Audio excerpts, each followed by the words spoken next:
사무엘상 20장 전체를 통해서 우리가 믿는 대로 사는 것이라는 제목으로 좀 말씀 나누도록 하겠습니다.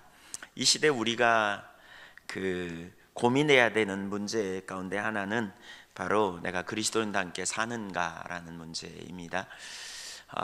기독교에 대한 부정적인 평가가 이렇게 점점 많아지고 세상에서 기독교에 대한 영향력이 점점 상실되어져 가는 시대에 살고 있습니다.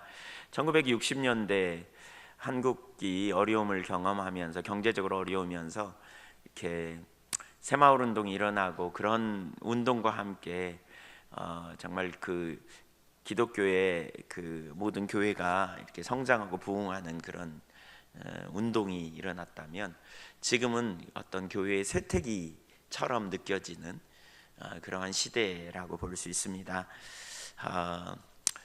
제가 감리교 목사님들이 그런 표현을 많이 하거든요. 여기 호남 지역은 감리교가 안 돼 잘.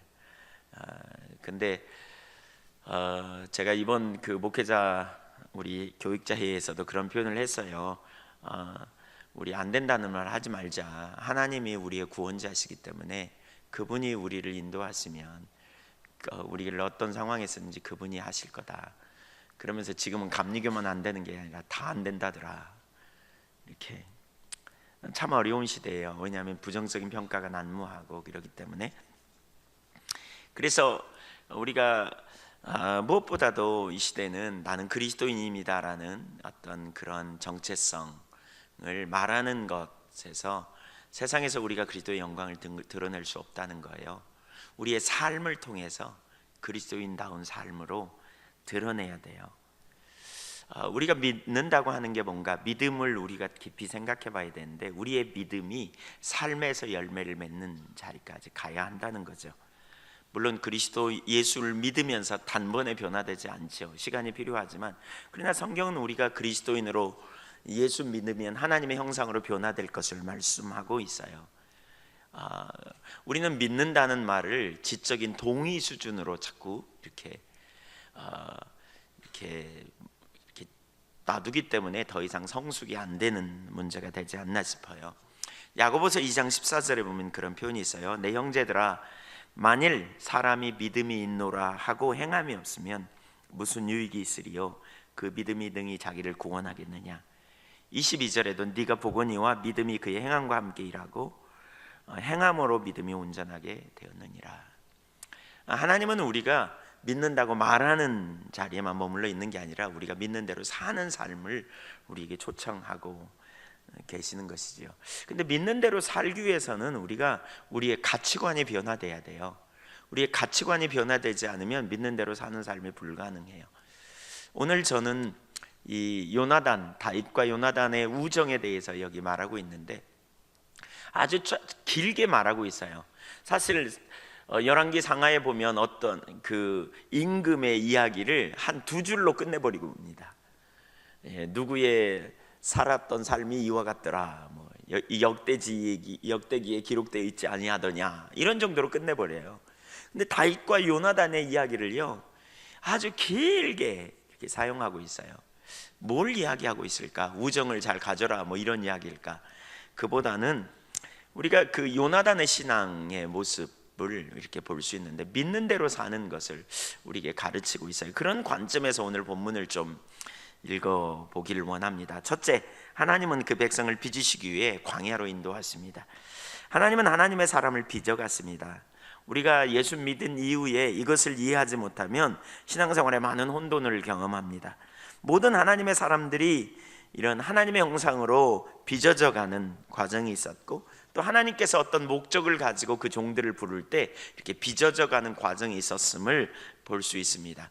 신명기 8장 1절부터 6절에 보면 내가 오늘 명하는 모든 명령을 너희는 지켜 행하라. 그리하면 너희가 살고 번성하고 여호와께서 너희의 조상들에게 맹세하신 땅에 들어가서 그것을 차지하리라. 명령을 지켜라 이렇게 말하죠. 그러면 차지하리라. 그러면서 2절 이하를 말하며 내 하나님 여호와께서 이 40년 동안에 너로 광야 길을 걷게 하신 것을 기억하라. 이는 너를 낮추시며 너를 시험하사 내 마음이 어떠한지 그 명령을 지키는지 아니 않는지 알려 하심이라. 너를 낮추시며 너를 줄이게 하시며 또 너도 알지 못하며 내 열조도 알지 못하던 만나를 내게 먹이시는 것은 사람이 떡으로만 사는 것이 아니요 여호와 입에서 나오는 모든 말씀으로 사는 줄을 내가 알게 하려 하심이라. 40년 동안에 너를 광야의 길을 걷게 하신 분이 하나님이다. 그 이유가 뭐냐? 너를 낮추시고 너를 시험하셔서 네 마음이 말씀대로 살려는지 안 사는지 알게 하려 하십니다. 그래서 어려운 환경에 인도하셔서 우리의 한계를 경험하고 우리가 또 믿음이 있는지 없는지, 믿는 대로 사는지 못 사는지 이걸 알려고 하신다. 그러면서 3절에 또 너를 낮추시고 너를 줄이게 하신 것이 뭐냐? 내 열조도 알지 못하고 또 알지 못하던 만나를 너에게 먹이려고 하는 것이다. 이것은 사람이 떡으로만 사는 것이 아니요 하나님의 말씀, 하나님의 입에서 나오는 모든 것으로 사는 줄을 알게 하려고 함이라. 곧 하나님이 생명인 것을 너에게 알게 하려고 하는 거야. 이렇게 말하고 있어요. 그러면서 4절, 이 40년 동안에 내 의복이 헤어지지 아니하였고 내 발이 부르트지 아니하였느니라. 신발이 옷도 떨어지지 않은 능력의 역사를 경험하는 시간이 됐다는 거예요. 너는 사람이 그 아들을 징계함 같이 내 하나님 여호와께서 너를 징계하시는 줄 마음에 생각하고. 예상치 못한 이런 어려움이 있을 때 하나님의 징계다. 그 말은 뭐예요? 아버지가 아들을 사랑해서 교훈하기 위해서 징계하는 것처럼 그렇게 징계하는 거다. 그러면서 6절, 내 하나님 여호와의 명령을 지켜 그의 길을 따라가며 그를 경외할지라. 결국 하나님이 우리를 빚으시기 위해서 그렇게 인도해 가신다. 애굽에서 400년 동안 종살이한 이스라엘 백성들을 광야로 인도해서 그들을 그 척박한 땅으로 데리고 가서 거기서 자기들의 한계를 경험하고 자신들의 상태를 보는, 또한 자기들을 구원해내는 하나님의 능력을 경험하는, 먹이시고 입히시는 하나님을 경험하는, 결국 하나님의 길을 따라가야만 승리가 있음을 알게 하는 이런 삶으로 인도하신 분이 하나님이시고 그렇게 빚어가시는 하나님, 광야가 바로 그런 곳이다. 이렇게 말하고 있죠. 그가 사무엘을 통하여 이스라엘의 왕으로 기름 부음을 받았고요. 그리고 그때부터 성령으로 충만케 되었고요. 그래서 그가 수금을 타면 귀신이 떠나가고 말이죠. 거인 골리앗을 때려잡고 블레셋 사람을 물리침으로 이스라엘을 구원해낸 그렇게 놀라운 하나님의 능력. 사람들이 그를 칭송하고 단번에 그 이름을 드러냈어요. 그러면 된 거 아니에요? 근데 하나님께서 다윗을 바로 이렇게 광야로 인도하시는 이런 경험을 하게 되는 거죠. 우리가 사무엘상을 읽으면서 절대로 놓쳐서는 안 될 주제가 다윗의 다루심, 광야입니다. 하나님께서 다윗을 어떻게 빚어가시는가, 이 부분을 이제 우리가 18장 이하에서부터 19장에서 20장에서 계속해서 다윗이 도망다니게 된다는 거예요. 사울이 그를 싫어해요. 시기 질투하고 미워하고 심지어 죽이려고 하다가 이제 공개적으로 그를 죽이겠다고 쫓아다닙니다. 하나님께서 이렇게 빚으시는, 그 백성을 빚어가시는 과정에 이해할 수 없는 일들이 생겨나요. 어떤 사람이 어려움을 당하는 것은 되게 자기 잘못 때문일 수 있어요. 자기가 잘못해가지고 어려움을 당해요. 물론 그것을 합력해서 하나님이 다루시기도 하지만, 그러나 하나님이 빚어가시는 정통 코스는 자기가 잘못이 없는데도 불구하고 오해를 받아가지고 이해할 수 없는 일을 만나가지고 어려움을 경험하게 되는 거예요. 그래서 사울은 다윗을 죽이려고 하고, 다윗은 충신이에요. 그 시대의 영웅이에요. 근데 그를 시기 질투해서 죽이려고 시도하다가 18장에서는 마음속에서만 시도하다가 19장에 그걸 드러내더니 결국 그를 죽이려고 여러 시도를 하며 다윗은 도망다니는 과정이 있죠. 이런 빚으시는 과정, 광야의 시기는 하나님이 사랑하시는 사람들에게 일어납니다. 이 기간은 참 신앙인이 되는 시기고 주님을 경험으로 아는 시기가 돼요. 그래서 우리가 예수 믿고 주님을 따라갈 때 이렇게 예측할 필요가 있어요. 정말 주님의 뜻대로 살려고 할 때 하나님께서 우리의 성품을 빚어가시고 우리로 하나님을 신뢰하는 믿음의 사람으로 빚어가신다. 이걸 염두에 둬요. 1절을 보십시오. 다윗이 나마나요에서 도망하여 요나단에게 이르되 내가 무엇을 하였으며 내 죄악이 무엇이며 내 아버지 옆에 내 죄가 무엇이기에 그가 내 생명을 찾느냐. 3절, 다윗이 또 맹세하여 이르되 내가 내게 은혜 받은 줄을 내 아버지께서 밝히 알고 스스로 이르길 요나단이 슬퍼할까 두려운지 그에게 이것을 알리지 아니하리라 함이니라. 그러나 진실로 여호와의 살아계심과 내 생명을 두고 맹세하노니 나와 죽음의 사이는 한 걸음뿐이니라. 얼마나 절박해요. 나는 이제 까딱하면 죽었다. 이제 난 금방 죽을 수도 있다. 8절 그런즉 바라건대 내 종에게 인자하게 행하라. 네가 내 종에게 여호와 앞에서 너와 맹약하게 하였음이니라. 그러나 내게 제약이 있으면 네가 친히 나를 죽이라. 나를 내 아버지로 데려갈 이유가 무엇이냐 아니라. 사울이 자기를 죽이려고 하는데 이유를 알 수가 없다는 거예요. 그래서 나는 이제 정말 삶과 죽음 사이에 정말 한 걸음 차이밖에 없다는 거예요. 나는 한 걸음만 더 나가면 이제 죽겠다는 거예요. 그러면서 요나단에게 그러는 거예요. 네가 생각해 볼 때 내가 잘못 있으면 너 나를 죽여라. 나를 죽여라. 지금 내가 뭐가 잘못한 일이 있냐. 그러니까 이해할 수 없는 상황, 이런 상황을 겪으면서 한편으로는 다윗이 매우 혼돈스럽고 이렇게 낙심해 있는 상황인 것 같아요. 우리가 하나님의 비저같음 다루심을 경험할 때 이런 일들이 일어난다니까요. 억울한 일들이 일어나기도 하고 그것 때문에 심한 고통을 경험하게 되는 이런 일이 있다면 우연으로 여기지 마세요, 여러분. 하나님이 나를 빚어가실 때, 우리가 주님을 따라갈 때 이런 일들이 일어날 수 있구나. 자신의 잘못 때문에 일어나는 것, 그것을 하나님이 나를 빚어가신다 그러면서 이렇게 치부할 수는 없어요. 물론 합력의 선을 이루시기 때문에 그래요. 그러나 우리는 연약 잘못한 게 없는 것 같은데 누군가의 모략을 받기도 하고, 시편 66편 10절 이하에서는 그것을 이렇게 정의하고 있어요. 하나님이여 주께서 우리를 시험하시되 우리를 단련하시기를 은을 단련함같이 하셨으며 우리를 끌어 그물에 걸리게 하시며. 단련, 연단, 이게 다 하나님의 빚으시며, 근데 어떻게 해요? 우리를 끌어 그물에 걸리게 하셨다. 여기 걸리게 하셨다 수동태예요. 누가 우리를 끌어 그물에 걸리게 하셨다고요? 하나님이 하셨다는 거예요. 어려운 짐을 우리 허리에 메어두셨고, 66장 12절 사람들이 우리 머리를 타고 가게 하셨나이다. 누가요? 하나님께서 빚어가게 하기 위해서. 출애굽한 이스라엘 백성들을 하나님께서 홍해 앞으로 이끄시고 쓴물 앞으로 데리고 가게 하시고 이렇게 다 하게 하신 게 하나님의 의도였어요. 그래서 우리가 불과 물을 통행하였더니 뜨거워 죽겠다.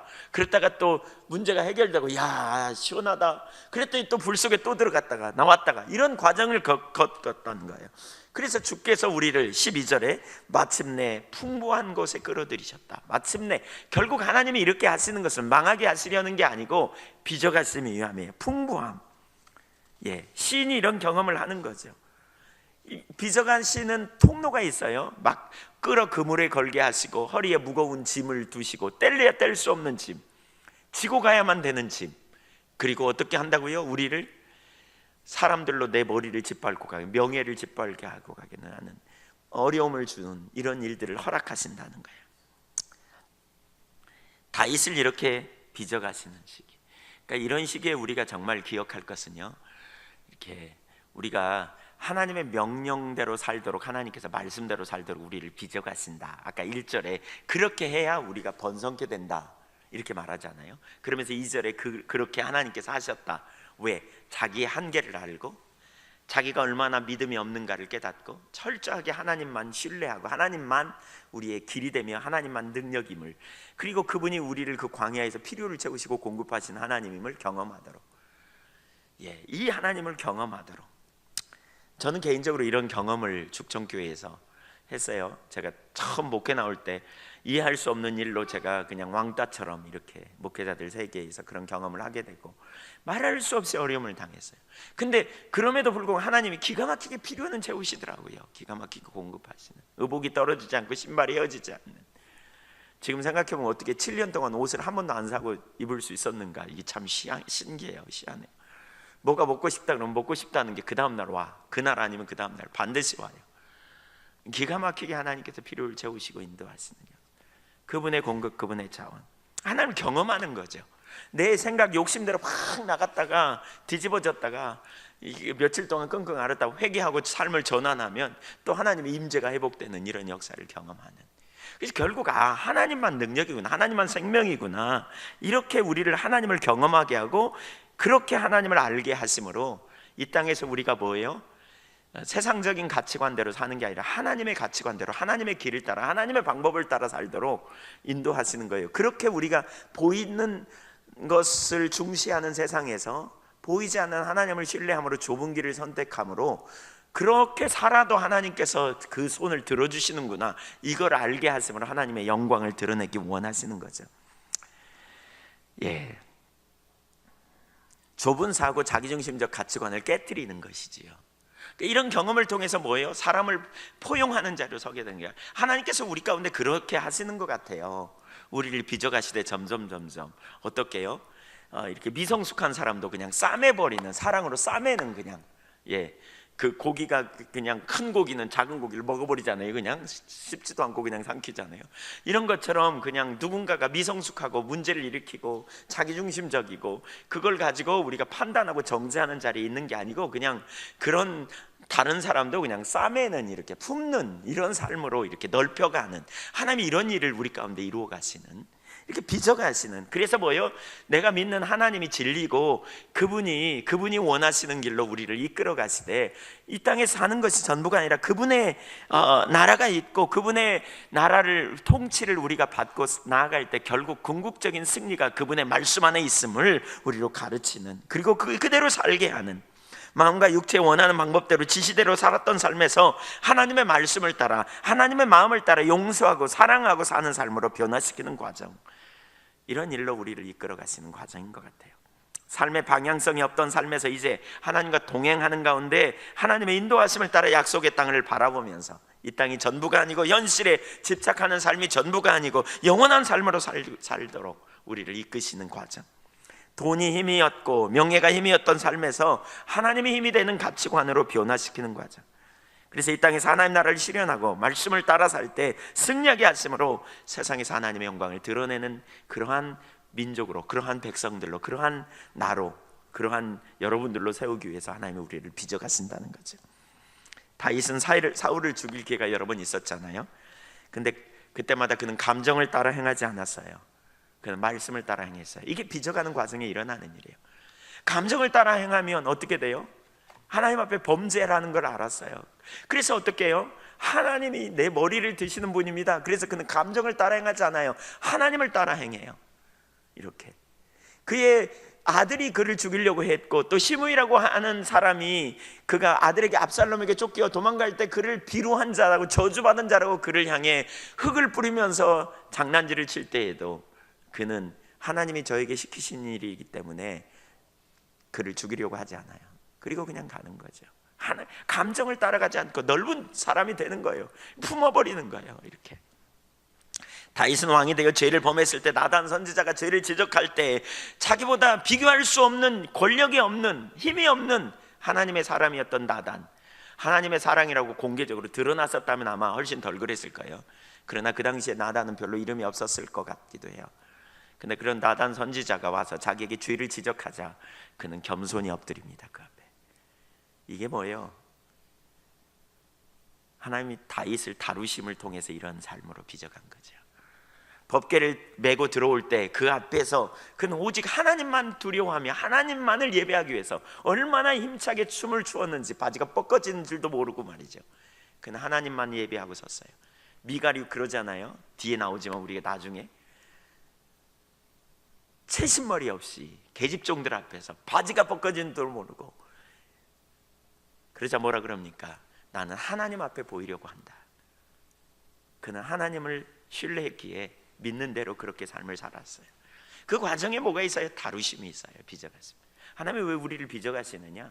사실 여러분, 시간이 지나면 결국 뭐예요? 우리가 그리스도의 형상으로 자꾸 빚어져 가는 것 같아요. 그래서 성숙은 하루아침에 되는 게 아니고 시간이 지나면서 계속 변해가는 거죠. 점점 그렇게 자기중심적이고 그렇게 이기적이고 그렇게 무슨 일을 만나면 삐지고 했던 사람이 시간이 지나면서 주님과 동행하는 가운데 점점 빚어져 가는 거죠. 점점 이런 삶으로 우리를 하나님을 경외하는, 믿는 대로 사는 그런 삶으로 빚어가는 이런 과정이 있다는 걸 이제 우리가 그 부분을 쭉 살펴볼 거예요. 다윗의 일생을 보세요. 하나님이 얼마나 그를 빚어가시고 그런 갈등과 고민 속에서 하나님의 길을 결국 선택해 가는지. 어떻게 그럴 수 있어요? 눈을 자꾸 떼는 거예요. 지금 상황에서 눈을 떼는 거예요. 하나님이 아신다. 하나님이 이 땅에서의 삶이 전부가 아니고 하나님이 전부이시다. 그리고 나를 패하고 나를 세우시는 것은 한 인간에 의해 좌우되는 게 아니고 그분이 아신다. 그분이. 그래서 눈을 자꾸 떼어 주님께 반응하고 주님의 말씀을 따라 삶을 조정하고 감정과 욕심에 따라가지 않게 되면서 점점 어떻게 돼요? 그렇게 했더니 하나님이 그렇게 세우시더라. 그렇게 하나님을 경외하며 따라갔더니 그분이 내 머리를 드시더라. 이런 경험을 해가면서 결국 주님 따라가면 돼. 그래서 삶을 점점 조정해 가는 거죠. 이렇게 빚어가는 과정. 어떻게 살게 하려고요? 믿는 대로 살게 하려고요. 그런 무리를 통해 하나님 영광을 받으신다니까요. 두 번째로 믿는 대로, 두 번째 살펴볼 것은 믿는 대로 살 수 있는 근거. 친밀한 하나님의 교제 가운데서 하나님의 행하심을 보았기 때문입니다. 하나님께서 빚으시는 과정이 힘들지만 항상 기억할 것은 하나님이 빚으시기로 작정하실 때 은혜가 또한 한편으로 함께 한다는 거예요. 성경에 보면 하나님이 빚으시는 사람에게 은혜가 함께 했던 것을 볼 수 있어요. 그러니까 저는 누가복음 4장을 보면서 예수님의 그 성령으로 충만했는데 광야로 가잖아요. 예수님께서 성령에 이끌려 광야로 가요. 마귀에게 시험을 받게 하려고.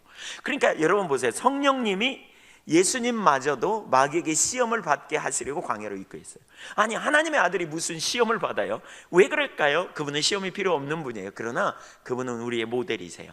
그래서 히브리서 5장 7절 8절 9절인가요? 그는 아들이시라도 받으신 고난을 통해 순종을 배웠다 그랬어요.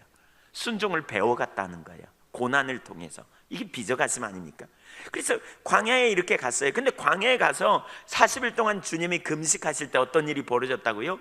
천사들이 힘있게 주님을 도왔다. 이게 뭐예요? 은혜가 함께 했다는 거예요. 요셉이 형님들에 팔려갔지만 창세기 39장에 보면 하나님이 그와 함께 하셨더라 라고 말하고 있어요. 다윗이 지금 이런 상황이지만 다윗에게도 은혜가 함께 합니다. 그래서 그 은혜 중에 하나가 뭐냐? 요나단과 같은 친구로 그에게 붙여주셔서 그에게 위로를 경험케 하고 위기로부터 도움을 받습니다. 요나단과 같은 친구. 개인적으로 저도 가만히 생각해 보니까 제가 죽성교회에서 엄청 힘들고 어려웠을 때 하나님께서 저에게 그런 친구를 붙여주셨어요. 지금 소천하신 김정일 목사님 저에게 그런 분이었어요. 그분이 저의 삶에 이렇게 정말 위로가 되고 힘이 되고 저를 이렇게 인도해 주는 그런 과정이었던 것 같아요. 이러한 친구가 필요해요. 위기로부터 도움을 받는. 요나단은 다윗을 목숨처럼 사랑했다라고 말하고 있어요. 18장 1절, 19장 1절, 20장 17절. 오늘 보면 그 뒷부분에 17절에도 목숨처럼 사랑했다. 그래서 요나단은 자기 아버지가 다윗을 죽이려고 할 때마다 그를 언제나 막아섭니다. 여러 번 반복적으로. 다윗은 하나님이 세우신 차기 왕이었습니다. 그런 다윗에게 요나단이라고 하는 정말 좋은 친구가 있었어요. 그래서 다윗이 세워지기까지 요나단을 빼놓고는 얘기할 수 없을 만큼 다윗의 일생에 중요한 영향을 미친 사람이었습니다. 그래서 오늘 1절 이하에서도 요나단은 다윗을 위로하고 격려해요. 코가 빠지고 낙심되어 있는 다윗을 위로하고 격려해요. 2절에서 특별히 4절에서 보면 이런 표현이 있어요. 요나단은 다윗에게 이르되 네 마음의 소원이 무엇이든지 내가 너를 위하여 그것을 이루리라. 여러분 왕자로서 그렇죠? 다윗에게 이렇게 말한다니까. 네 마음의 소원이 무엇이든지 내가 너를 위하여 그 일을 이루리라. 얼마나 굉장해요. 얼마나 놀라워요. 얼마나 귀한 우정인가. 그런데 이것을 그냥 우정이라고만 말하고 넘어갈 수 있는 부분이 아닙니다. 왜냐하면 요나단은 당시 자기 아버지 사울의 뒤를 이어 왕이 될 왕자였고 다윗은 갑자기 부상하여 요나단에게 정치적인 적이 될 수도 있는 상황이었습니다. 다윗은 사람들에게 인기를 얻고 있는 상황이었습니다. 그런 가운데서도 자기 아버지 사울에 의해 죽을 것 같다고 하는 다윗을 위로하면서 그를 보호하고 지키며 자기가 돌보겠다고 나섭니다. 그를 위해 무슨 소원이든지 그를 위하여 이루겠다고 결심합니다. 어떻게 그가 그럴 수 있었는가? 그는요, 성경에 자세히 나와 있지 않지만 그는 틀림없이 우리가 지금까지 요나단의 행적을 쭉 봤잖아요. 그는 하나님과 동행했던 사람, 친밀한 교제 가운데 있었던 사람임이 틀림없습니다. 그러니까 그의 삶의 우선순위는 언제나 하나님입니다. 하나님이 어떻게 보시는가, 이것에 관심이 있었고 그렇게 믿는 대로 살았던 사람이에요. 우리가 이전에 봤죠. 사무엘상 14장에서도 그렇죠. 몇 만의 대군이, 블레셋의 대군이 몰려왔어요. 이스라엘 백 사람들은요 2,000명의 군사가 있었는데 다 도망가 버리고 600명만 남았어요. 그래서 그것도 벌벌 두려워 떨고 있는 상황에 요나단이 무기 든 한 사람에게 뭐라고 말하느냐면, 전쟁은 하나님께 속했다. 사람의 많고 적음이 아니다. 우리 너 나가고 나갈래? 우리가 가서 싸울까? 그랬더니 또 그 무기 든 자도 비슷해요. 그러죠 뭐. 그러고 나가요. 그래가지고 전쟁에 놀라운 승리를 이루었던 사람 아니에요? 수의 많고 적음에 있잖아요. 다윗과 같아요. 다윗은 사람은 외모를 보지만 요나단도 외모를 보지 않았다니까요. 다윗 사람들은 다 골리앗 앞에 벌벌 두려워 떨고 있었지만 다윗은 담대히 나가요. 사람의 그 외모에 있지 않다, 하나님께 있다, 이렇게 보는 요나단이 바로 그런 사람이었어요. 그래서 그는 철저히 하나님의 관점을 가졌던 사람. 근데 지금도 마찬가지예요. 그에게는요, 하나님과 동행하는 가운데 하나님의 관점으로 환경을 봤던 것 같아요. 그래서 그는 뭐예요? 하나님의 뜻이라면 우선순위로 자신의 삶을 조정한 거예요. 그의 삶은 하나님의 뜻이 우선이었어요. 하나님을 경외함으로 자기의 야망과 욕심을 물리쳤어요. 모든 인간관계에서 오는 갈등도 물리치고 믿는 대로 행동할 수 있었어요. 어쩌면 사단이 요나단의 마음에 시기 질투를 불릴듯 일어나게 하려고 별짓을 다 했을 것 같아요. 네가 왕 될 수 있어, 저 인간만 죽으면. 근데 이 모든 유혹을 물리치고 그가 기꺼이 하나님의 뜻을 따라 순종할 수 있었다는 거예요. 그런 의미에서 참 요나단은 하나님과 깊이 동행했던 사람이라고 밖에 말할 수 없어요. 그의 삶의 행적이 자세히 나와 있지 않기 때문에 모르지만 그는 자기 아버지를 하나님께서 어떻게 세우셨는지, 그리고 그가 하나님을 사랑하는 자리에 있었던 것을 볼 수 있어요. 그래서 그의 삶의 진정한 능력과 승리의 삶을 그는 경험했던 것 같아요. 너무너무 놀라운. 그래서 그는 하나님의 계획과 하나님의 뜻 앞에 자신을 쳐서 복종시킨 거죠. 우선 그가 말하는 걸 보면 그는 하나님의 관점을 가지고 이 상황을 바라봤던 걸 여기서도 볼 수 있어요. 그래서 두 가지를 볼 수 있는데, 하나는 하나님이 다윗과 함께 하심을 보고 있어요. 12절 13절을 연속해서 같이 읽어보겠습니다. 시작. 요나단이 다윗에게 이르되 이스라엘 하나님 여호와께서 증언하시거니와 내가 내일이나 모레 이맘때에 내 아버지를 살펴서 너 다윗에게 대한 의향이 선하면 내가 사람을 보내어 내게 알리지 않겠느냐. 그러나 만일 내 아버지께서 너를 해치려 하는데도 내가 이 일을 내게 알려주어 너를 보내어 평안히 가게 하지 않으면 여호와께서 나 요나단에게 벌을 내리시고 또 내리시기를 원하노라. 얼마나 강력한 표현이에요. 나에게 벌 주기를 원해, 이렇게 말해요. 그러면서 그 다음 구절 보세요. 여기가 중요한데, 시작. 여호와께서 내 아버지와 함께 하신 것 같이 너와 함께 하시기를 원하노니. 그는 하나님 앞에 맹세까지 해요. 그의 관심사는 하나님이에요. 여호와께서 이렇게 표현하고 있어요. 그는 여호와 앞에서 이렇게 이스라엘의 하나님 여호와 앞에 맹세한다. 너를 돌보지 않으면 내가 내게 저주의 저주를 더 내리기를 원한다. 이렇게 자기 저주의 맹세, 굉장한 거죠. 그러면서 여기 뭐라 그랬어요? 이렇게 말하고 있어요. 여호와께서 내 아버지와 함께 하신 것 같이 너와 함께 하시기를 원하노라. 근데 여기 문법을 좀 살펴봐야 돼요. 문법. 그러니까 문법을 보면 여기 영어 성경에는 더 잘 나와요. 그러니까 내 아버지와 함께 하신 것 같이라는 단어에서 동사가 뭐냐, 문법상 현재 완료형입니다. 그러니까 지금까지 내 아버지가 함께 하셨던 것처럼, 이전에 아버지와 함께 하셨던 것처럼, 이 말입니다. 함께 해오셨던 것처럼 이라는 표현이에요. 그리고 너와 함께 하시기를 원하노니 라는 말은 미래형 동사입니다. 그러니까 너에게 하나님이 함께 하실 것이다, 이렇게 말해요. 그 의미를 살려 다시 말해보면 이 구절은 이런 말이에요. 내 아버지가 함께 하셨던 하나님께서 이제 너와 함께 계실 것이다, 이렇게 말하는 거예요. 요나단은 하나님의 관점을 가지고 다윗과 사울의 관계를 본 거예요. 자기 아버지 사울과 다윗의 관계를. 자기가 왕자요, 자기 아버지가 왕이잖아요. 자기 아버지가 왕이 된 것은 하나님이 함께 하셨기 때문이에요.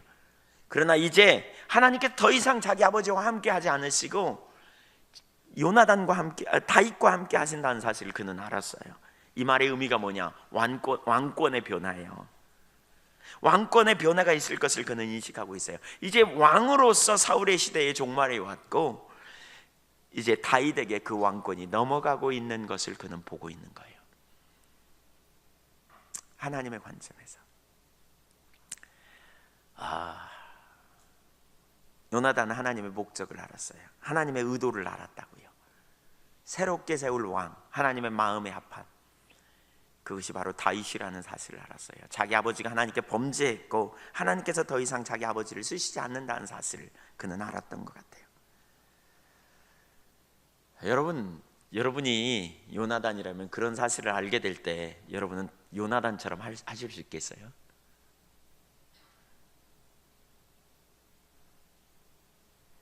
혹시 그런 생각이 안 드세요? 나라도 나서서 내 아버지가 쫓겨나는 것을 막기 위해서 나라도 나서서 다윗을 죽여야 되겠다, 이런 생각. 사실 그게 어쩌면 세상적인 가치요, 우리가 인간적으로 우리의 옛 본성이 할 수 있는, 택할 수 있는 너무나 쉬운 길이지 않아요? 근데 그는 하나님을 알았고 하나님과 동행했고 무엇보다 하나님의 뜻이 이루어지는 것, 그것에 자신의 삶 전부를 걸었던 사람이에요. 이제 왕으로서 사울의 시대가 종말이 되는 것, 그래서 기꺼이 하나님의 뜻 안에서 자신의 삶을 조정했던 것이지요. 어떻게 그럴 수 있었느냐고요? 하나님과 동행했기 때문에 가능해요. 하나님과 친밀한 교제 가운데 있었기 때문에 이게 가능하고요, 그가 믿음의 주요 온전케 하시는 인 예수를 바라보았기 때문에. 히브리서 11장에 보면 믿음의 선진들 16명의 이야기가 나오고 히브리서 12장 1절에 그런 표현을 하거든요. 그러므로 우리가 선한 싸움, 경주를 경주하자. 수많은 하늘나라에 그런 우리의 경주를 보는 믿음의 용사들이 있다. 그러니까 우리가 그 앞에서 믿음의 선한 싸움을 싸우자, 경주를 하자. 그렇게 말하면서 12장 1절에 믿음의 주요 온전케 하시는 인 예수를 바라보면서 그렇게 하자. 예수를 바라보면서 그 앞에 있는 부끄러움을, 영광을 바라보면서 부끄러움의 일을 참으셨다, 이렇게 말하고 있어요. 그 앞에 있는 더 영광의 일, 그것을 바라보면서 사는 삶. 사실 요나단은 그 앞에 있는 영광을 본 거예요. 하나님과 친밀한 교제 가운데 있는 사람은 주님을 봐요. 현실의 세계가 전부가 아님을 알아요. 이 땅에 우리의 소유가 전부가 아님을 알아요. 그렇죠? 지금 내가 당하는 일이 전부가 아님을 알아요. 그래서 우리 감리교의 교리적 선언 중에 마지막이가 이런 구절이 있거든요. 저는 그 구절을 못 외우는데 마지막만 외워요. 의의 최후 승리를 믿노라. 의의 최후 승리. 결국 하나님이 의를 최후로 승리케 하심을 믿는, 이게 그리스도인의 삶이에요. 우리는 의가 최후로 오는, 의가 반드시 옳은 것이 승리케 될 것을 아는 사람들. 우리가 주기도문 주님이 가르쳐준 기도 중에 이게 있잖아요. 하늘에서 하나님의 뜻이 이루어진 것처럼 이 땅에서도 주님의 뜻이 이루어지이다. 우리가 이렇게 기도했다면 고백한 대로 우리는 살아야 돼요. 그러기 위해서 하나님과 친밀한 교제가 얼마나 중요한지, 친밀한 교제 가운데 우리가 있어야 돼요. 우리가 주님을 보지 않으면 이게 불가능해요. 그렇죠? 나를 구원하신 하나님, 내 머리털, 심지어 머리털 하나까지 세심 받으신 하나님, 그렇죠? 나를 모든 죄와 사단과 사망의 권세에서 건지신 하나님, 나의 좋으신 하나님, 나의 필요를 채우시는 영광의 주님, 그분의 말씀이 곧 생명인 것을 우리가 바라보고 그 앞에 서지 않으면 그 삶이 불가능한 거죠. 두 번째로 요나단은 진정한 승리자가 다윗이라는 사실도 보았어요. 하나님과 동행했기 때문에, 친밀한 교제 가운데 있었기 때문에 그 상황을 하나님의 관점으로 보았어요. 그래서 그는 이렇게 얘기해요.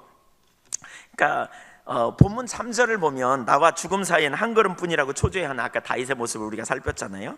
그런 다윗에게 요나단은 이렇게 부탁합니다. 자기와 자기 집안의 미래에 하나님의 인자를 베풀어 달라고 부탁합니다. 그러니까 쫓겨 다니고 지금 도망 다니면서 지금 목숨이 경각에 놓여 있는 다윗의 상황을 보면서 왕자가 그런 부탁을 한다니까요. 이 다음에 너에게, 네가 사는 날 동안 여호와의 인자가 네게 있을 텐데 나에게 그 인자를 베풀어 달라고, 내 자손에게 인자를 베풀어 달라고. 이게 말이나 돼요? 진정한 승리자가 바로 요나단은 자기 아버지 사울이 아니라 다윗이 될 걸 알았어요. 그리고 그 다윗이 궁극적으로 승리하여 진정한 왕이 될 때에 그 왕이 자신을 돌봐주실 것을 알았다고요. 그 왕이 돌봐야 된다는 걸 알았어요. 14절부터 한번 우리가 볼까요? 14절, 제가 힘주어 읽는 구절을 여러분, 너는 내가 사는 날 동안에 여호와의 인자하심을 내게 베풀어서, 네가 사는 날 동안에 여호와의 인자하심을 내게 베풀어 달래요. 나를 죽지 않게 할 뿐 아니라. 15절, 여호와께서 너 다윗의 대적들을 지면에서 다 버리신 때에도 너는 내 인자함을 내 집에서 영원히 끊어버리지 말라 하고, 다윗의 대적들을 지면에서 다 끊어버리실 거라는 거예요. 이걸 보고 있어요. 16절 보세요. 이에 요나단이 다윗의 집과 언약하기를 여호와께서는 다윗의 대적들을 치실지어다 하니라. 하나님께서 반드시 너의 대적을 다 물리칠 거다. 그리고 궁극적인 승리는 너에게 있을 거다. 내가 그걸 안다. 근데 그날에 제발 나에게 인자를 베풀어 달라. 여기 인자라는 말은 헤세드라는 말이에요. 그 말은 헤세드라는 단어를 번역할 세상의 모든 언어가 없다 그래요. 다른 언어가. 왜? 하나님과 이스라엘과 맺은 언약 사이에서 나온 거거든요. 그러니까 하나님과 이스라엘 사이에서 맺은 언약 사이에 있는 신실한 사랑, 변치 않는 사랑, 이거를 헤세드라는 표현하는데, 그 인자를 나와 내 집안에 제발 좀 베풀어 달라 이렇게 말하고 있어요. 그날이 오면 이런 은혜를 베풀어 달라. 말도 안 되는 이야기 같잖아요. 지금 목숨이 경각에 놓여 있는 다윗에게 현실적으로 보면 요나단이 다윗의 부탁을 들어줘야 될 형편인데 지금 그렇게 말한다니까요. 아니면 요나단이 다윗을 불쌍히 여겼더라 이렇게 말해야 정상인데 거꾸로 이런 현상이 일어나요. 왜요? 요나단은 믿음으로 하나님의 행하심을 보았어요. 이 사람의 앞날에 무슨 일이 있을지 이걸 본 사람이에요. 이 사람을 하나님이 세우실 때 어떤 일이 일어날지 이걸 본 거예요. 믿음의 사람이었어요. 사실 요나단은 전쟁은 하나님께 속한 것이라고 하나님의 관점을 가졌던 사람이에요.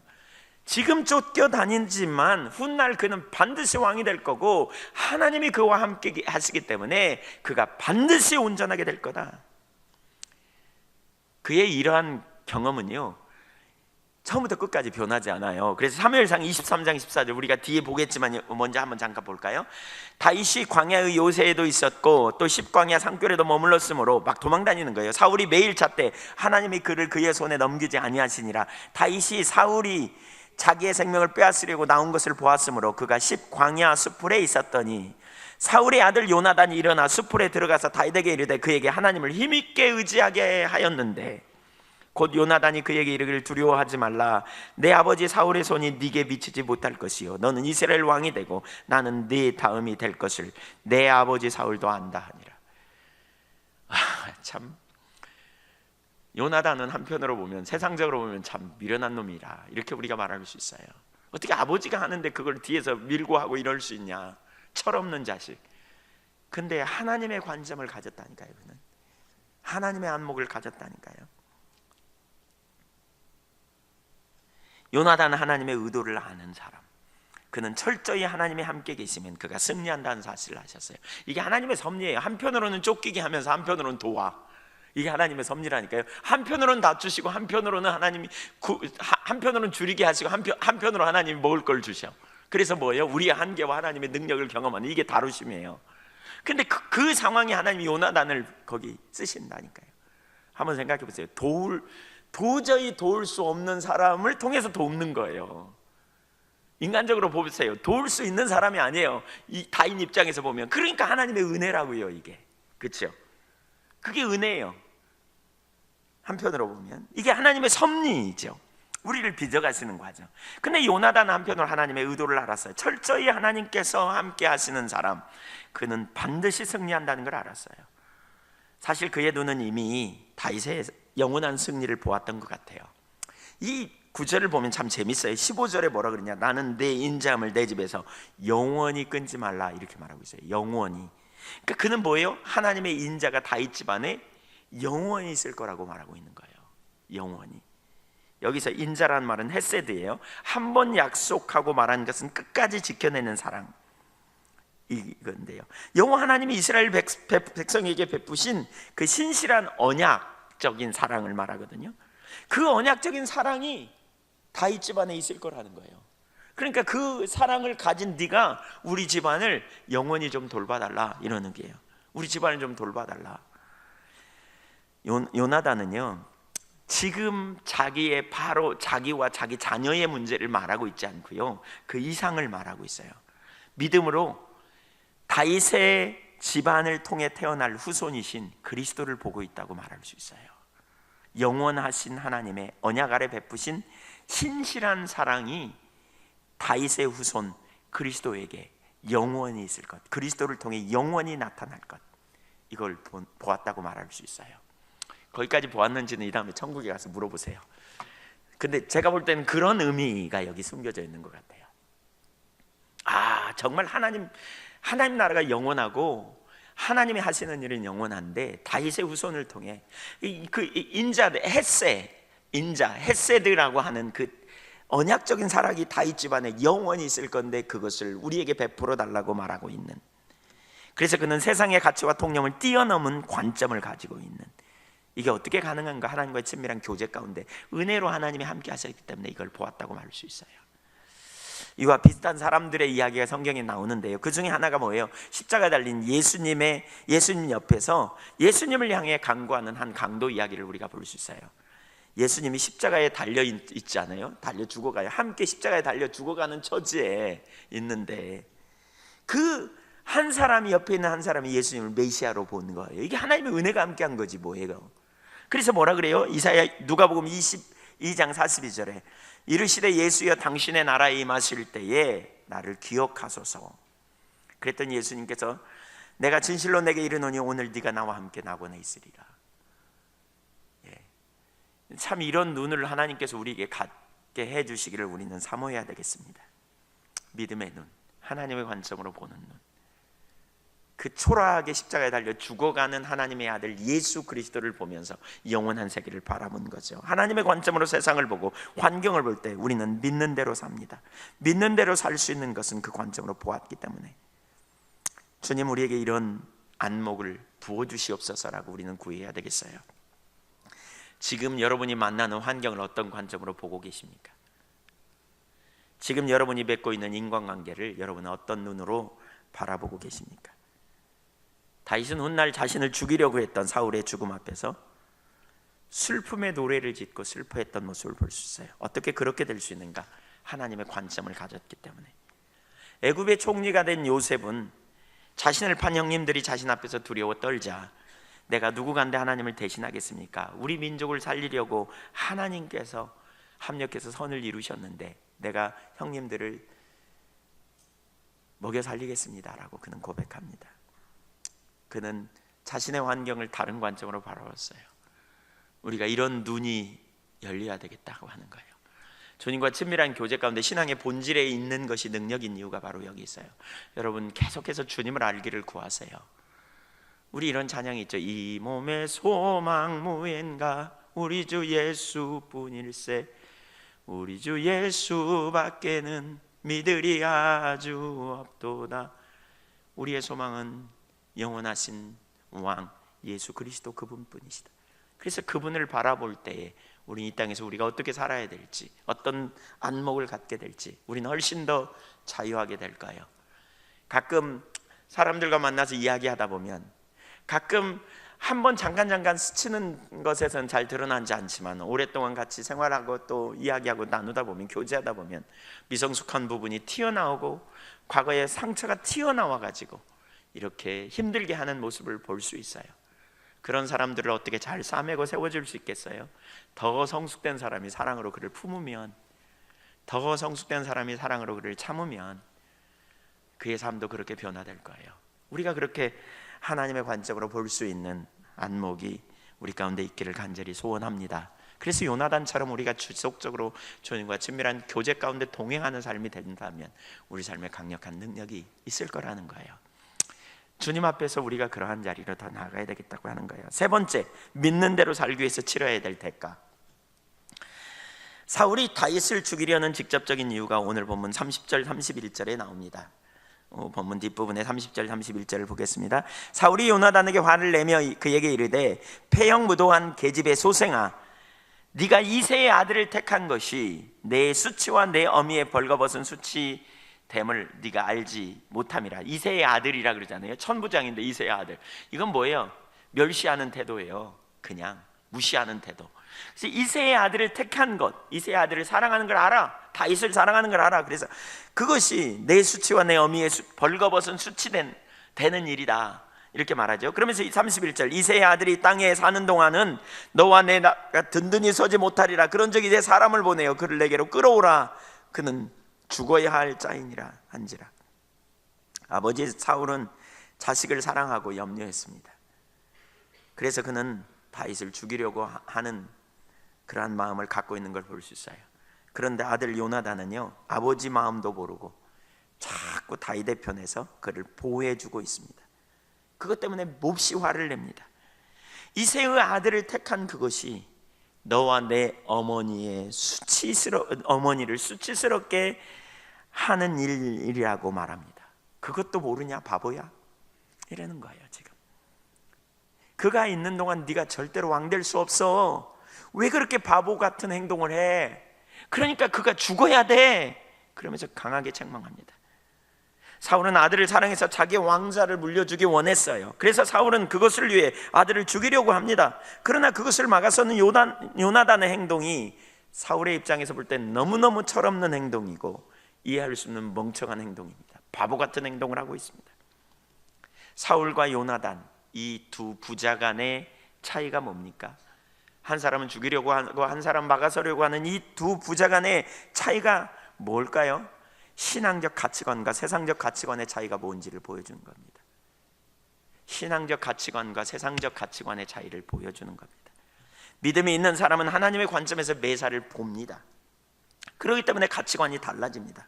요나단은 자기가 자기가 왕 되는 것보다 더 중요하게 여긴 것이 하나님의 뜻이었습니다. 그리고 결국 하나님의 뜻이 이루어질 것을 알았습니다. 그래서 그는 기꺼이 그 뜻을 따라 자신의 삶을 조정해 나갔습니다.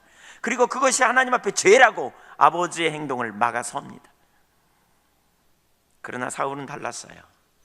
그는 세상의 가치관에 기초하고 있습니다. 그의 관심사는 명예였어요. 물질주의적인 그것이 그의 관심사였어요. 사울은 자기 가치관에서 자식에게 가장 좋은 것을 주고 싶었어요. 그의 가치관은 왕위를 얻는 거예요. 명예예요. 그는 자기가 명예를 지키기 위해서, 왕위를 지키기 위해서 그 15장에 보면 하나님 앞에 거짓말 하잖아요. 불순종하잖아요. 그가 왜 불순종했는가? 사람들을 두려워했다는 거예요. 정치적인 입지를 생각해서 왕위를 자기가 스스로 지키기 위해서.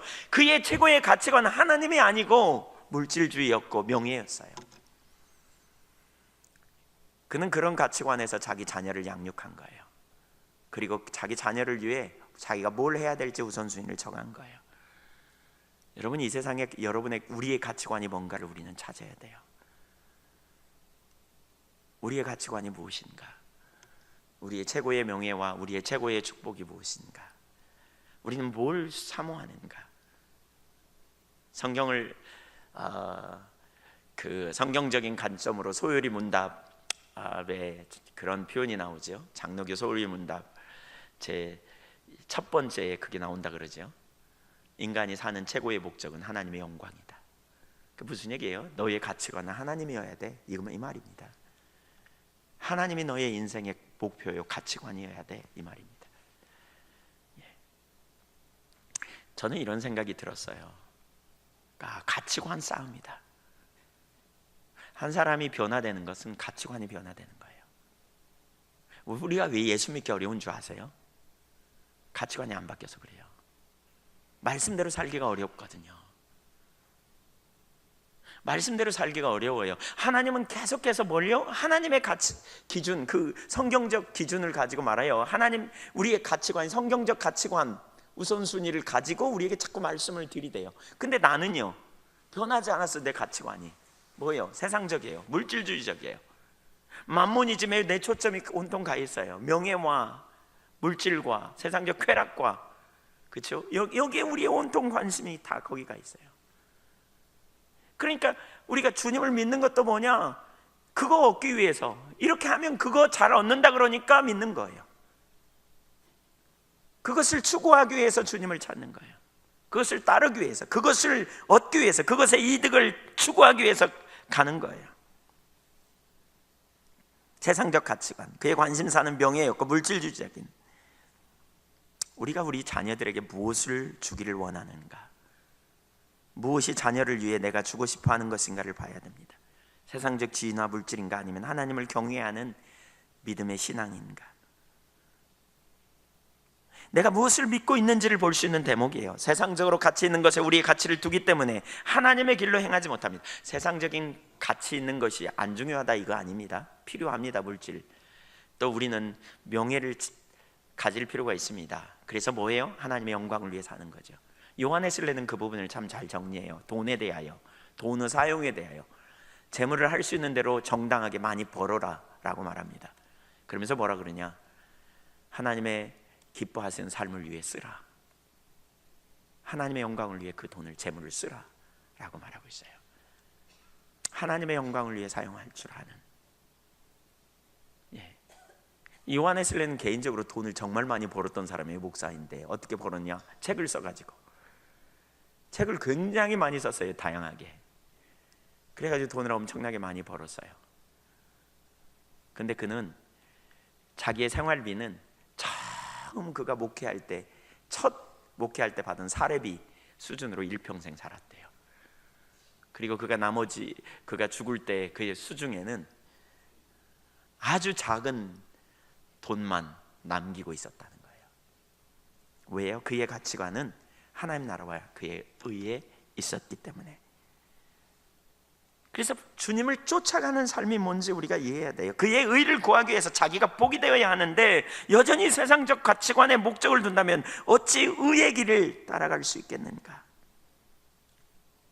너희는 먼저 그의 나라와 그의 의를 구하라. 그의 통치를 구하라. 그의 의를 구하라. 그의 바른 길을 구하라는 거예요. 그의 통치 안에 들어가서 그분의 말씀을 따라 네 삶을 조정해라. 그리하면 이 모든 것을 너희에게 더해주리라 그러잖아요. 마태복음 6장 24절에 하나님과 재물을 겸하여 섬길 수 없다. 두 주인은 안 된다. 이게 뭐예요? 가치관 싸움이에요, 여러분. 가치관 싸움입니다. 내가 물질이 내 삶의 주인인지 주님이 주인인지. 그런데 주님이 주인인 사람, 무엇을 먹을까 마실까 입을까 염려하는 사람이 아니다. 들에 피는 백합과 공중에 나는 새를 보면 수고하지 않고 길쌈하지 않는 너희 천부께서 먹이시면서 하물며 넣을까 보냐. 믿음이 적은 자들아 어찌 의심하느냐, 이렇게 말하잖아요. 그러면서 너희가 할 일은 먼저 그의 나라와 의를 구하라. 이 말의 의미를 여러분 잘 기억하세요. 너희의 가치관은 너희가 가치 있게 여기는 그것은 물질이 아니고 하나님 나라와 그분의 통치와 그분의 주권 아래 들어가는 거야. 그러면 이 모든 것도 너희에게 더해 줄 거야. 이렇게 말하고 있어요. 여러분, 우리가 예수 믿는다고 할 때 하나님의 말씀이 우리 가운데 이렇게 부담 없이 받아들여지는 것은 언제냐면 이 가치관이 변화될 때입니다. 그러면 말씀이 더 이상 우리 가운데 부딪히지 않습니다. 그러니까 부딪히지 않는다는 게 이렇게 충돌이 일어나지 않아요. 말씀을 듣는 게 거북살스럽지 않아요. 말씀을 듣는 게 그냥 꼭 그렇게 살아야 되나 막 이런 게 아니에요. 이 전환이 일어나면 그때부터 뭐가 일어나요? 말씀대로 못 사는 것 때문에 애통해하죠. 그렇죠? 말씀대로 살아야 되는데 이게 안 되는 것 때문에 갈등이 있고, 그래서 은혜를 구하고 이렇죠. 말씀에 충돌이 일어나지 않아요. 근데 이게 한 변하면 말씀에 계속 충돌이 일어나기 때문에 어려운 거예요. 말씀을 들으면 자꾸 뭐라 그랬어요? 내가 주인 삼은 그걸 내려놓으라 그러네. 영원한 세계를 보라고 하네. 하나님의 길이 완전하고 하나님을 의지하여 말씀을 따라가라고 하시는데, 근데 여전히 세상적인 가치관으로 물질, 명예에 내 삶의 우선순위를 두고 그것이 좀 세워지면 기쁘고 생기면 기쁘고 그것이 없으면 그냥 죽을 것 같고, 이런데 우리가 매여 있는데 어떻게 우리가 자유함이 있겠어요? 우리의 만족의 물질이 좀 잘 돼가면 되어지고, 그것이 좀 안 될 것 같으면 죽을 것 같고, 거기에 있는데 여러분, 그것 때문에 죽을 것 같고 그것 때문에 신나고 이런 삶에 거기에 온전히 매이면 사실 그게 우리의 삶의 우상이고 그것이 내 삶에 가장 가치 있는 거예요.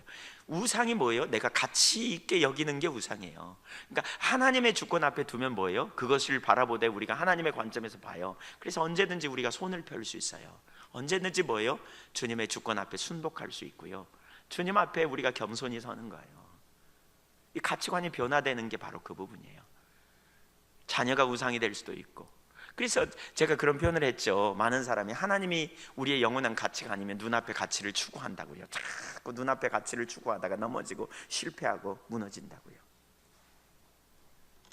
마지막에는 가치 둘 게 없네, 이제 죽을 수밖에 없으니까. 그러니까 우울증 걸린다니까요. 진짜 나의 영원한 가치는 하나님이고 하나님 앞에 자꾸 손을 펴는 거예요. 내가 하나님을 사랑하기 때문에. 그렇다 그래서 우리가 직장을 뭐 다니지 말라, 우리가 돈을 벌지 말라, 우리가 어떤 일을 세상적인 일에 소홀히 하라, 이 말은 절대로 아니죠. 주님을 알면, 주님을 사랑하면 그분이 기뻐하시는 삶을 살기 위해서, 그분의 영광을 드러내기 위해서 우리는 세상에서 더 적극적으로 삶의 인생의 목표가 하나님의 영광이기 때문에 내가 이 일을 통해 하나님을 기쁘시게 하리라, 그리고 담대히 나아가는 것이지요. 둘 다 잡으려고 하기 때문에 어려워요. 그 가치관이 안 바뀌니까 말씀을 들어도 변하지 않아요. 여전히 세상적인 가치를 추구하고, 그러면서 다 너 잘되게 하기 위함이야, 자식들에게 우리가 그렇게 표현하기도 있죠.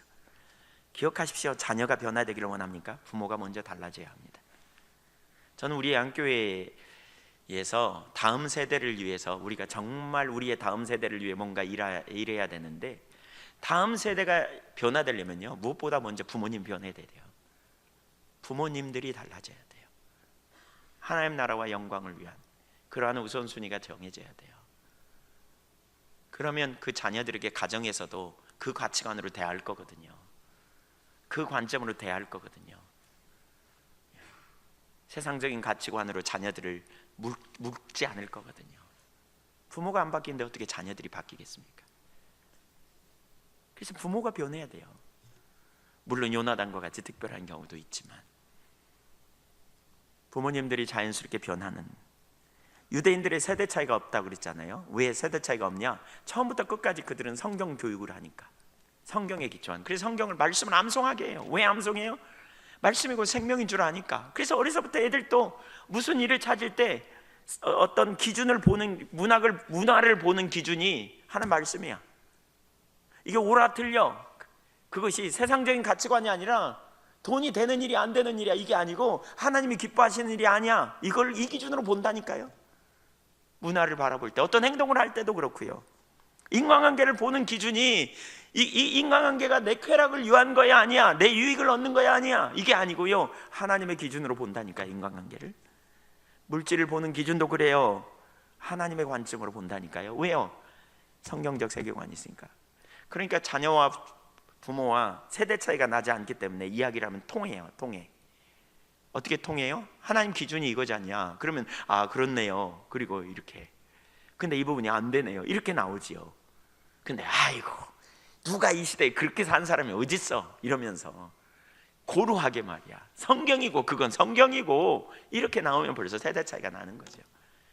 여러분, 포스트 모더니즘의 세대다, 이런 표현이 있어요. 그 말은 절대 기준이 없다고 판단되는 시대예요, 요즘은. 그러니까 엉뚱한 짓 막 하는 거예요. 그러면서 뭐냐, 엉뚱한 일을 하면서 다 자기가 옳으면 그게 뭐 진리라는 거예요. 이게 요즘 포스트 모더니즘 세대예요. 그래가지고 심지어 미국 인구의 44%가요, 44%가 하나님의 성경이나 코란이나 다 진리를 담고 있다, 이렇게 말한대요. 성경이나 코란이나 다 진리를 담고 있다, 이렇게. 2002년도 통계예요. 그러니까 지금은 훨씬 더 많았을 거예요. 심각한 상황이죠. 그래서 갈등이 있어요. 본인은 나름대로 신앙생활을 하지만 여전히 세상적 가치관을 살면서 결정적인 순간에 필요를 위해 거짓말도 하고 타협도 스스럼없이 하기 때문에 그것을 보고 배우는 자녀들이 그렇게 따라간다는 거죠. 교회의 중직자들마저도 자녀들이 신앙적인 행동을 하려고 할 때 꼭 그렇게 해야 되느냐고, 그렇게 안 해도 돼, 이렇게 말하면서 세상적 가치관을 가지고 사울처럼 심하게 책망하기도 하는, 네가 세상을 몰라서 그래, 그렇게 몰아가는 우리들의 모습을 우리가 많이 경험합니다. 다음 세대를 위해서 정말 마음으로 깊이 기도하면서 정말 책임의식을 갖습니다. 저는 저희 애들은 이제 뭐 다 컸잖아요. 근데 제가 다음 세대를 위한 부담감이 정말 있습니다. 이 시대를 살아가는 목사로서 우리나라 인구가요, 앞으로 20년만 지나면 역삼각형이에요. 역삼각형. 60세 이상의 인구가 전체 인구의 44%인가 그렇대요. 55세 이상은 뭐 얼마 50 몇 프로인가 이렇게 역삼각형이에요. 젊은이들이 점점 없어져요. 애들이. 우리 교회에서 아이들 많이 낳아야 합니다. 아이들이 점점 없어져요. 그래가지고 그때 되면요 너무너무 심각합니다. 이건 뭐 이미 불을 보듯 뻔한 통계예요. 왜냐하면 지금 현재 낳는 인원을 보면 그들이 성인 될 때쯤 되면 그런 현상이 일어난다니까요. 지금 낳는 아이들이 성인 될 쯤 되면요, 지금 현재는 어른 아니 젊은 일하는 산업 인력 5명이 노인 1명을 부양하는 꼴이에요. 그러니까 연세 드신 분들 복지비 뭐 이렇게 들어가는 그런 비용으로 이렇게 든대요. 근데 그때는요 젊은이 1.1명이 어른 1명을 부양하는 꼴이에요. 그러니까 젊은이 1명이 어른들 노인 복지 1명을 분양해야 될 만큼 세금이 과중하고요. 우리 다음 세대가 짊어져야 될 짐이에요. 그러니까 결국은 세금이 많지 않으면 노인 복지도 점점 줄어들겠죠. 형편없이. 여러분 이건 변동될 수 없는 일이에요. 지금 현재 사회가 그렇게 가고 있어요. 안 나니까요. 인원이 적으니까요. 갑자기 뭐 애들이 뻥튀기해서 어디 탱겨날 수도 없는 거고요. 그게 우리 현실이에요 지금. 신앙적 가치관 기준 가운데 서서 우리가 하나님의 나라를 그런 관점으로 보는 세대가 일어나지 않으면 정말 안 되는. 근데 제가 그런 부분을 보면서 그런 책임성을 정말 제 마음에 강력하게 느끼면서 우리가 우리의 다음 세대를 위해 무엇을 해야 할까, 교회에서 아이들을 어떻게 섬길 수 있을까 이런 생각을 하면서 정말 일당백을 만들어야 된다. 정말 믿음의 사람들을 세워야 된다. 각 분야의 전문가들로 나갈 수 있는 그런 일당백을 만들어야 된다. 믿음으로 헌신된 이런 우리들, 이런 생각이 들면서 그러려면 어떻게 해야 되는가? 제일 먼저 해야 될 일이 어른들이 변해야 되겠더라고요. 우리 부모 세대가 변해야 돼요. 그러면서 우리 자녀들을 그렇게 양육해야 돼요. 믿음의 사람이 이 시대에 필요한 시대에 우리가 살고 있어요. 믿는 대로 사는.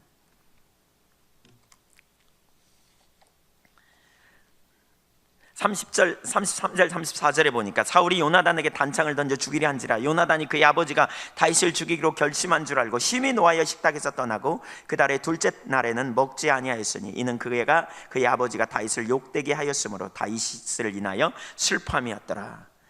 사울이 분노로 자기 아들을 향해 창을 던집니다. 바보 같은 놈 이러면서 순식간에 분노가 일어나서 차라리 죽어라 이렇게 생각하는 거죠. 하나님의 사람들이 하나님의 길을 따라가려고 할 때요 가장 가까이 있는 사람들이 많은 경우에 반대합니다. 왜? 하나님의 길을 모르니까. 세속적인 가치관을 가지고 있기 때문에. 오늘날 우리들이 가정 안에서 어떤 부모가 되어야 할지 생각해 봐야 되고요, 우리 형제들에게 어떤 그러한 형제가 되어야 될지 생각해 봐야 돼요. 요나단은 아버지를 반역하지 않습니다. 그렇다고 요나단은 아버지를 반역하지 않아요. 그는 끝까지 아버지 곁을 지키다가 결국 아버지와 함께 죽습니다. 나중에 보면 하지만. 그렇지만 그는 아버지의 욕망을 따라가지도 않았습니다.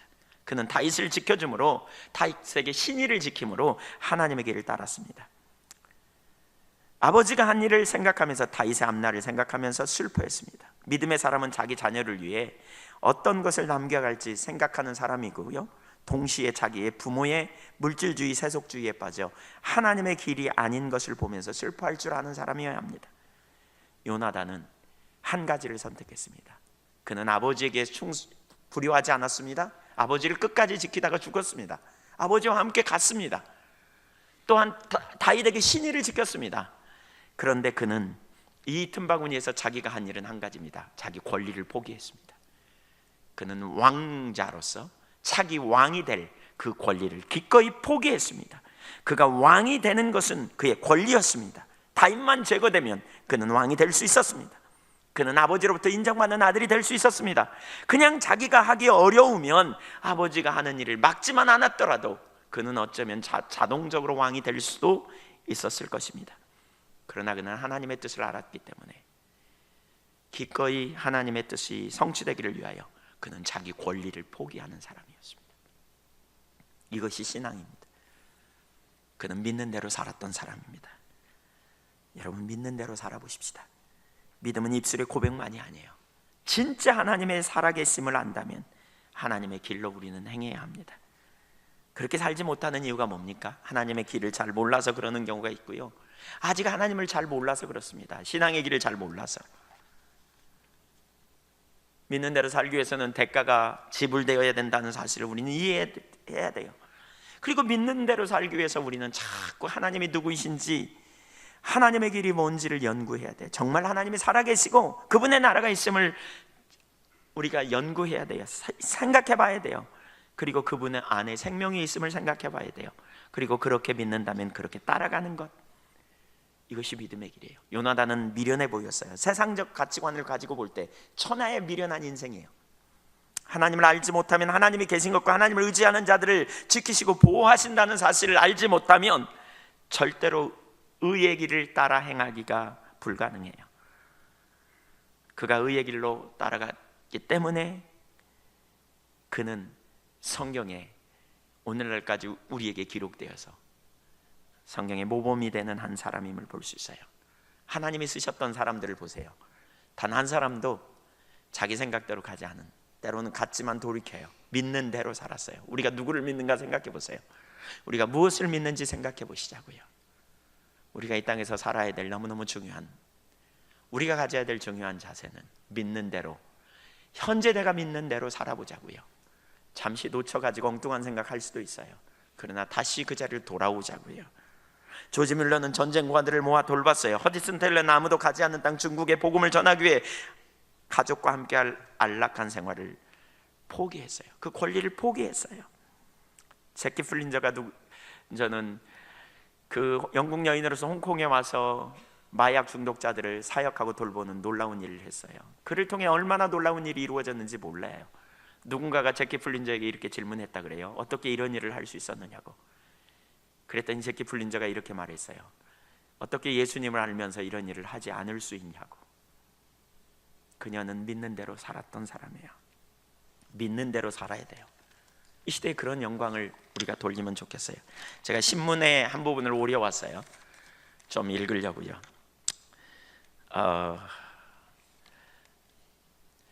지난 아시안 게임이 끝나고 거기 축구팀 사이에 이렇게 어떤 작은 부흥이 있었다고 그래요. 근데 그 중심에 누가 있었냐면 김신욱 선수예요. 김신욱 선수 아세요? 포항에서인가 하는 키 큰 1m 98cm인가 그런 장신. 예. 근데 이 김신욱은요 아주 신실한 사람이더라고요. 그는 자기 카톡에다가 자기 이름을 김믿음이라고 이렇게 썼대요. 그가 MVP를 수상해가지고 소감을 말할 때 제일 먼저 하나님께 감사하다고. 그리고 나서 기자들이 그에게 물었어요. 지금 뭐가 생각나냐고. 그랬더니 하나님이라고. 그는 철저히 하나님 중심적인 사람이고 하나님께 영광 돌린 사람이에요. 그를 국민일보 기자가 인터뷰를 했어요. 김 선수의 하나님은 어떤 분인가? 내 안에 계시고 늘 동행하면서 대화하는 하나님은 진정한 자유를 주셨다. 그는 하나님과 친밀한 교제가 있어요. 세상이 나를 비난하고 욕해도 주님과 함께 있으니 기뻐할 수 있다. 와일드 카드로 출전한다는 부담감, 아니다. 나에게 가장 큰 부담감은 내가 지금 하나님의 꿈을 이루어드리고 있나이다. 즉 땅끝까지 복음을 전하고 있는가, 국가대표에 임하는 나의 각오다. 그는 국가대표가 자신의 삶의 명예의 목적이 아니고 그는 국가대표를 통해서 하나님의 영광을 드러내기 위해 국가대표에 있다는 거예요. 세상의 명예를 추구하지 않았어요. 그 열매로 대표팀의 예배가 있었고 부흥이 있었다는 것을 나누고 싶다. 우리 안에 예배하는 자들이 있었다. 아시안게임을 통해 선수들이 만난 하나님을 소개하고 싶다. 그만이 밝힐 수 있는 아시안게임 뒷얘기다. 대표팀에 처음 소집되고 명단을 확인했다. 국가대표 6년 있었지만 23세 미만 선수들은 잘 모른다. 아시안게임은 23세 미만만 출전하거든요. 근데 와일드카드로 23세 이상의 3명의 선수를 선발해요. 그 중에 하나가 김신욱 선수였어요. 그래서 그 이하의 선수들은 모르는데 잘 모른다. 나까지 크리스천은 딱 2명.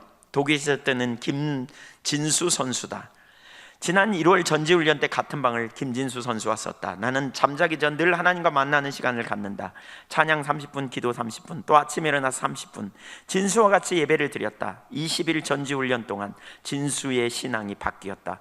소원을 들어주시는 하나님을 믿던 진수가 하나님을 위해 나 김진수가 있다고 고백했다. 진수를 요한이라고 부른다. 하나님이 전부이네다. 둘로는 부족했다. 더 많은 기도 용사가 필요했다. 그는 소집 첫날 저녁 식사 시간에 한 번이라도 교회에 나갔거나 하나님에 대해 흥미를 보이는 선수들을 찾아 나섰다. 그 결과 진수와 나를 포함해 11명이 첫 예배를 드렸다. 그때 내가 만난 예수님을 전했다. 또 이용표 형이 만난 하나님도 들려줬다. 우리 인생이 가야 할 최종 목적지는 어디인지도 이야기했다. 그리고 기도를 드렸다. 헤어지기 전에 약속도 했다. 너희 중에 혹시 다음 예배를 드리고 싶으면 와라. 하지만 꼭 기억해. 잘되는 공동체와 잘되는 나라엔 언제나 하나님이 계셨어. 금메달이라는 목표를 위해 기도해보자. 사실 그 약속은 거짓이었다. 금메달을 따는 게 목표는 아니지 않은가. 하지만 그날 예배에선 동기부여가 필요했고 그게 금메달이었다. 두 번째 예배 드리는 날 한 명이 더 참석했다. 12명. 본격 경기를 시작하던 어느 날 주장 장현수 선수가 신욱이 형 경기 전날에도 예배 드려요라고 말하더라. 경기가 거의 이틀에 한 번씩 있는데 예배가 시작되고 선수들이 이런 얘기를 한 줄 아는가? 선수들이 어떤 얘기를 한 줄 아는가? 예수님의 예자도 모르던 그들이 신욱이 형 기도하는데 왜 몸이 뜨겁죠? 형 닭살이 돋고 이상해요. 찬양 부를 때 왜 내 마음이 평안하죠? 몸이 뜨거워진다고 하더라. 좁은 방에 예배의 방에서 그런 역사가 일어난 거다. 기자가 질문해 선수들이 성령 체험을 한 건가? 그렇다. 삶의 목적이 바뀌었다. 금메달을 위해 믿었던 하나님에서 살아계신 하나님, 날 위해 죽으신 하나님을 바라보는 신앙으로 인생의 터닝 포인트를 찍은 것이다. 메달색이 아닌 최선을 다해 복음을 전하는 스스로 주님의 도구가 될 것을 정했다. 그리고 때가 됐다. 북한과의 결승을 앞둔 날 김 선수는 히브리서 12장 1절 2절로 마지막 예배를 인도했다. 말씀에서 히브리서 기자는 인생을 경주로 표현했다. 그래서 얘기했다. 너희들은 경주가 남아있다. 내일 결승전이 있고 그 이후에 우리는 헤어져야 된다. 난 너희들을 위해 더 이상 예배를 드려줄 수 없다. 이제 각자의 예배가 시작되어야 하고 교회에서 신앙생활을 해야 한다. 난 너희들이 이 경주에서 꼭 완주할 수 있도록 열심히 기도할 거야. 우리 하나님의 영광을 위해 열심히 살자. 그런데 많이 힘들 거야. 그럴 때마다 히브리서 12장 2절 말씀을 기억해. 온전하게 하시는 예수님만 바라봐. 그럼 그 경주에서 완주할 수 있을 거야 라고 말이다. 그리고 금메달을 땄다. 그 자리에서 감사 기도를 드린 건가? 12명이 모여가지고요 그 금메달 딴 이후에 감사 기도를 드렸대요. 함께 모여서. 그거 보신 분 계시나요? 중앙에서. 근데 그렇게 질문하니까 하나만 약속하자고 했다. 내일 경기에서 우승하면 자기 즐거움 다 내려놓고 하프라인에서 둘러앉아 기도를 드리자고. 김신욱을 비롯해 12명의 선수들을 기도의 용사 12명은 주님과 한 첫 약속을 지켰다. 그 외에도 여러 이야기가 있지만 여기까지 가겠습니다. 하나님을 경외했던 한 사람, 믿는 대로 사는 한 사람. 김신욱 선수는 그런 사람이더라고요. 보니까. 그래서 그는 주중에도 교회 주말 이렇게 틈나는 대로 교회 와가지고요 어린 아이들에게 하나님의 영광을 위해 살자고 도전하고요. 그래서 만나서 같이 기도하는 일도 하고 하는. 그가 한 사람 갔더니 별로 믿음이 없는 사람, 예수님 예자도 모르던 아이들, 그런 교회 습관적으로 다니던 그런 친구들이 놀랍게 변화되고 주님을 체험하고 나타나는 능력의 역사가 있게 됐다는 거예요. 그의 신앙이 뭔지 우리에게 보여주는 예가 있죠. 히브리서 12장 2절 믿음의 경주, 선한 싸움을 싸우고 어려운 일이 올 거지만 그때마다 믿음의 주님을 바라보자. 그분의 나라를 보자는 거예요. 그 영광을 바라보자는 거예요. 여러분, 우리가 그 영광을 바라보시자고요. 그분 안에 있는 영원한 생명, 풍요를 바라보자고요.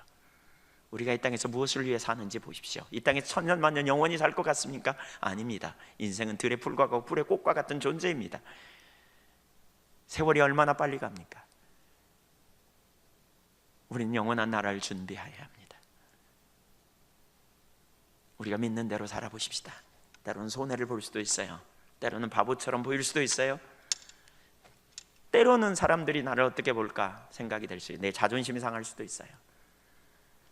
나도 모르는 순간 화를 내고 내 방편대로 했다면 우리가 돌아서서 손을 내밀어 화해하고, 돌아서서 손해 본 것 보기로 선택하고, 우리가 다른 사람을 사랑하되 그 사람을 품어내는 그 사랑으로 나가보자고요. 우리가 하나님 나라와 영광을 위해서 남들이 다 아니라고 말할 때 나는 그렇다고 고백하고 동의하는 그 자리로 우리가 가보자고요. 하나님을 향한 믿음으로 그렇게 나가보자고요.